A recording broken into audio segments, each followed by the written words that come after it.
Hello all. Today's video is regarding an iPhone moment in the Indian mobility space. So, if at all you go to the year 2007, this was the year when Steve Jobs has unveiled iPhone for the very first time in the Mac world, which actually disrupted the way people perceive phone, the way you actually look at it, and the way you feel like the kind of experience you want to get out of a phone.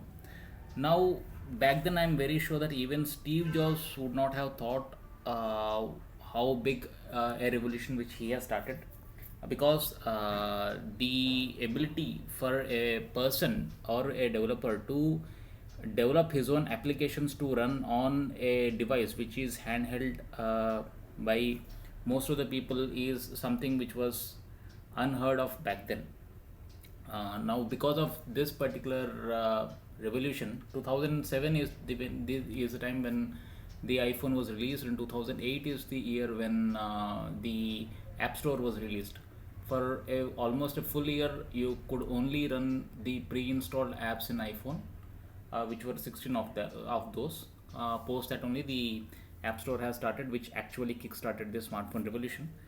Now, if at all you see the services which are derived out of the sensor suite which is available in the or using the smartphone, like there is a different the developers they came up with extremely ingenious ideas to extract the value out of whatever available what to say the hardware and software which they had. So think about the Pokemon Go, where people are actually playing a game in real time, which was not possible with the phones of the earlier generations. Or if at all you are an Indian audience, you know about the UPI, which is the mode of transferring money from one person to another person seamlessly, which is possible only because of the smartphone revolution. Now, summoning a cab from somewhere, from anywhere, so that was possible by Uber. And the same goes with respect to messaging and with respect to social media. So that particular single device has actually kickstarted a huge industry, and thanks to Steve Jobs and to that iPhone moment. So in India, on November 26th this year, there was at least this is what I feel. This is my perception. Even India had its kind of iPhone moment in the field of mobility space. So that is kickstarted by Mahindra. This was like maybe 2 days back or a day back. So the video is already there, whichever.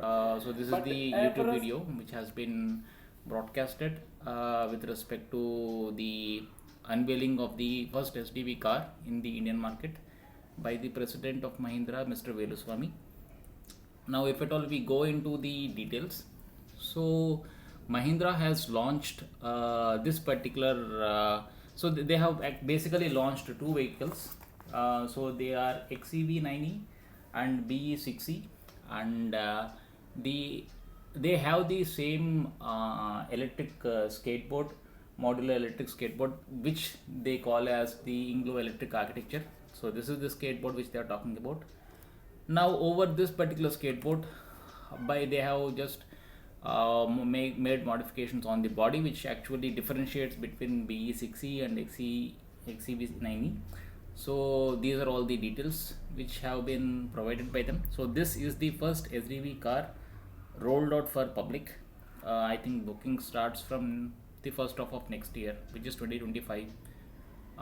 So if at all you see, so they are speaking with respect to the SDV architecture.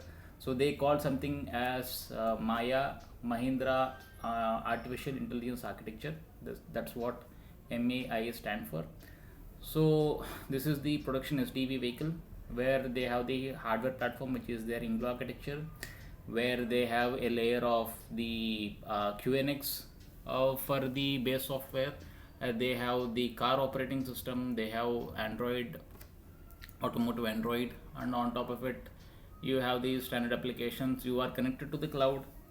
So these are some of the key key points with respect to SDV which have been incorporated in this particular vehicle. So if at all you go to that particular video which I have showcased over here, so if at all you play this video, exactly at this particular timestamp you will be able to see Mr. Veluswamy explaining this particular architecture to the media.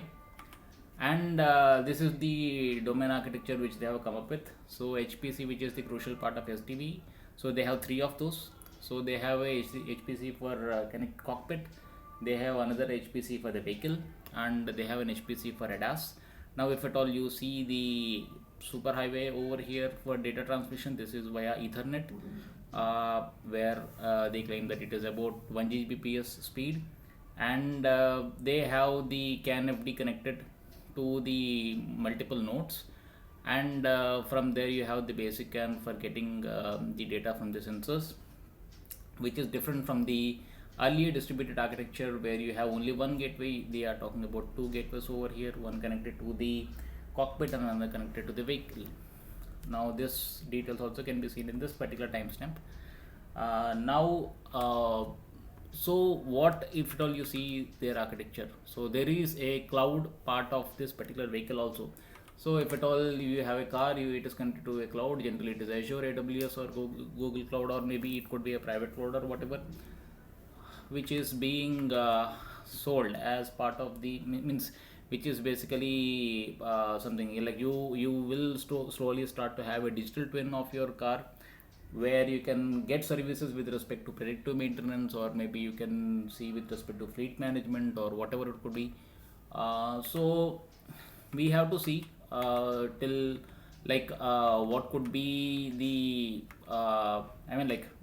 once people are able to develop some applications, we really don't know how far this particular SDV architecture can benefit people, and how many different kinds of services can be run on the vehicle, whichever Mahindra has launched. That is yet to be seen. And there are some shortcomings over here. So the shortcomings are like they are having in-house Alexa, and like their car operates using Amazon's Alexa. Now if at all you do that, maybe we don't know, like this data might be going to the AWS for data processing and all. How the data security or the privacy of the customer, whoever is driving, is being taken care is, at least as far as I know, as far as which is to me, I really don't know how that is being dealt. But going forward, maybe the OEMs, they want the data with respect to their customers to be in their private clouds. I think this will be a norm, and companies, they will be, the OEMs, they will be happy with vendors who will provide them solutions where the data will be under the control of the OEM whoever is selling it, because nowadays we see a lot of data breaches happening around, which is not a happy sight for most of the OEMs. So they prefer to have the data with them mostly. So this could be one thing. Maybe these are some of the very initial steps which Mahindra has started in India. So Mahindra has basically fired the first shot with respect to the SDV. So we have to see like where exactly who will be the other players who will be jumping in, and who will be rolling out their own production vehicles. But it is a very good step in at least as far as I'm concerned. I see that it's a very good step that Mahindra, I think, is one of the very few OEMs out there in the across the world who have rolled out an SDV vehicle, and I think they are probably the first in India to roll out an SDV vehicle. So that's the end of the video. Thank you all. Thank you for your time. Have a nice day.